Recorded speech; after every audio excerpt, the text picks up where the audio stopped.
In section 1.4, part 3, we're going to move on to solving equations that are quadratic in form. What does that mean? Well, on the handout, what you'll read, the equation x to the fourth plus 2x squared minus 15 equal to 0 is not quadratic because it has an exponent of 4. So again, x to the fourth plus 2x squared minus 15 equal to 0 is not quadratic because the highest exponent you see is a 4. However, what we are going to notice is that the exponent on the middle term is half of the exponent on the first term. We also have 3 terms. So it's quadratic in form because it's half. If you think about a quadratic equation at ax squared plus bx plus c equal to 0, the middle exponent is a 1, which is half of the first exponent of 2. So anytime that's true, it's quadratic in form. So if this were a exponent of 6 and this were an exponent of 3, it would be quadratic in form. You can also see fractions here. So if this were 1/4 on the middle term and a 1/2 on the front term, still quadratic in form. 1/6 and 1/3 would work. Also negative exponents, -1 and -2. So as long as the middle exponent is half of the first, it's considered to be quadratic in form.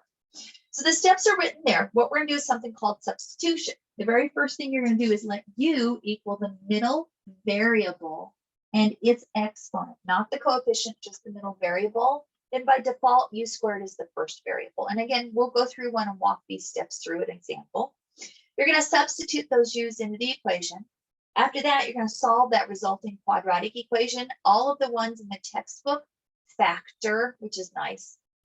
You're going to unsubstitute them by replacing that u and solve whatever is that point, the resulting equation. So let's go through those steps again as we work an example. So this is example 6 on the handout. It says 2x to the fourth minus 5x squared minus 12 is equal to 0. You're going to notice that again, the middle exponent is half of the first, and that's why it's quadratic in form. So what we're going to do over here is we're going to come in and we're going to let u equal the middle variable, which is the x, and its exponent, which is x squared. Then by default, u squared is going to be x to the fourth. And what I really did in my mind is I just squared both sides of this little mini substitute down here. That would give me u squared, and x squared squared, x squared squared, when you raise a power to a power you multiply, is x to the fourth. So now we're going to replace the x to the fourth with the u squared. So this becomes 2u squared. We're going to replace this x squared with a u. So minus 5u minus the 12 is equal to 0. I kept all the coefficients and I kept all the signs. So all I did is I took out the higher exponents and replaced them with lower exponents. What's left is a quadratic, and it's a factorable quadratic. 2 times 12 is 24. Factors of 24 that subtract to 5 or 8 and 3. So sure enough, it factors. Be careful, there's a coefficient on that first term. So one of the factors has to contain that 2. So we're going to do 2u. We need probably a 4 there or a 3 there. That's going to give me the 8 and the 3 to get to the 5. The larger one's going to take the 4, or sorry, the negative. The smaller one will take the plus. So there it is in factor form. If you really need to renew your factoring rules, I would go to either Khan Academy or YouTube and ask for factoring trinomials, and you'll get all kinds of hits on that. But we have to assume you can already do that. Then we're going to solve each of these. This is going to give you u equal to a -3/2. This will equal u equal 4. Then we need to unsubstitute. So we'll have x squared is equal to a -3/2, and x squared is equal to 4.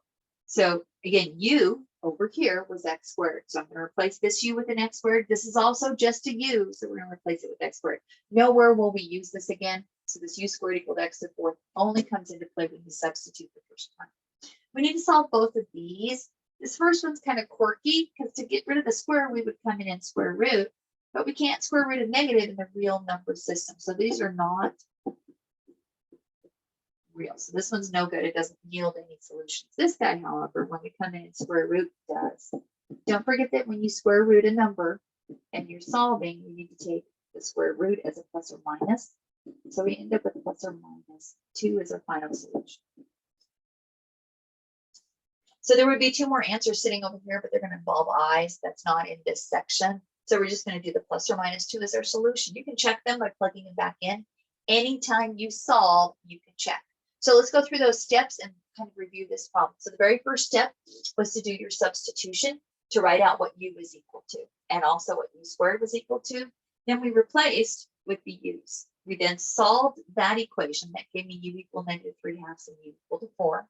Then we have to unsubstitute. So we're going to take the u back out of it and replace it with the x squared. Once we've done that, we've got x squared equals that -3/2 and x squared equal to 4. The first one gives me no real solutions because it's a negative under the radical. The second one, though, does give me two solutions, plus or minus 2. So let's try another one.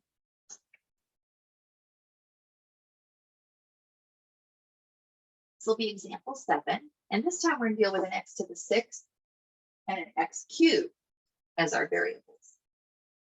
So on example 7, we have x to the 6th minus 7x to the 3rd minus 8 is equal to 0. So we look at that and recognize that it's quadratic in form because this middle exponent of 3 is half of the first exponent of 6. We're going to come in and let u equal x to the 3rd.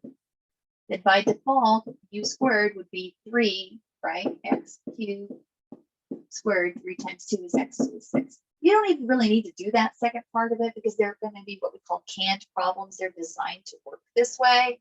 So now we'll substitute in. So we're going to replace the x to the 6th with the u squared. We're going to replace that x to the 3rd with just a u.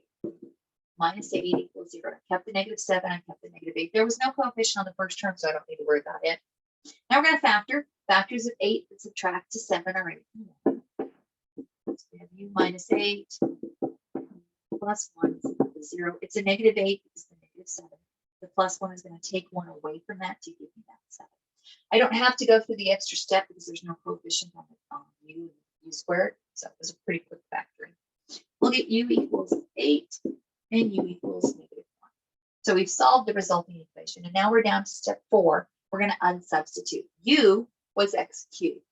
So x to the 3rd is equal to 8 and x to the 3rd is equal to -1. They're both u's. They both get replaced with x cubes. Okay, this time we're going to cube root both sides. That's a lot of cube rooting. So over here, the cube root undoes the cube. And the cube root of 8 is 2. The cube root of a -1 is -1. Again, if you're cube rooting, you don't need the plus or minus. You only do that when you're doing a square root.